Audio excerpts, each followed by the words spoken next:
On a day like today, and really, I guess you could say in a year like that we've had so far, a lot of focus is on the Fed and what type of support they may provide the markets. We had the minutes here. It wasn't a total surprise, but it sort of gave us that indication that the Fed at least isn't obviously going to raise rates. Yep. There is still an expectation here that the Fed may actually lower rates. You have kind of futures contracts already sort of pricing below that effective Fed funds rate, and I think they're even below that lower band as soon as April on the April contracts.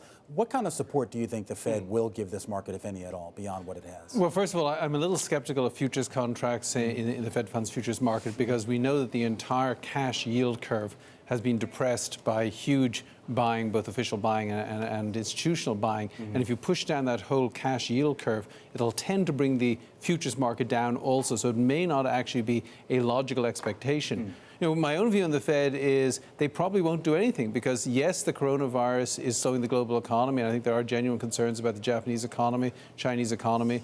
But at the same time, you've got this surge in asset prices. I mean, you've got a market which is going north while the economy is slowing down. And I can't believe the Federal Reserve would want to fuel this.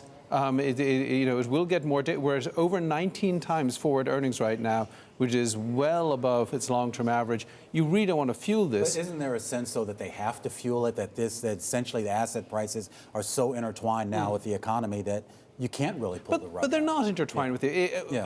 Over the last 11 years, we've had an absolute rabbit of a stock market. I mean, it's rocketed high, and we've had this higher, and we've had this meandering tortoise of an economy. It's grown 2.3%. In fact, what we're seeing is a greater disconnect between a market which is doing extremely well, building wealth, particularly for richer individuals in this economy, but actually the overall pace of economic growth is not that spectacular.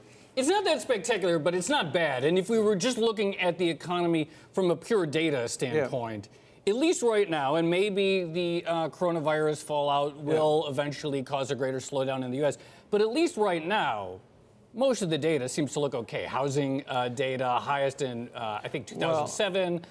Permits, unemployment at its lowest level of decades. So the economy is in a good place, but it's moving slowly. I do think the housing starts numbers were good, but remember, this is January. The seasonal effects on both permits and particularly starts are not to be trusted in January.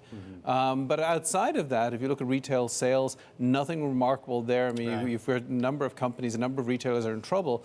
And also, we just don't have any population growth. We've got the lowest birth rate in over 30 years. We've got the lowest level of immigration in 30 years. This is slowing down the demographics. It's slowing down the demographics of the labor market. So we don't think we'll see great job growth this year. So we think it is a steady economy, but it's a slow economy.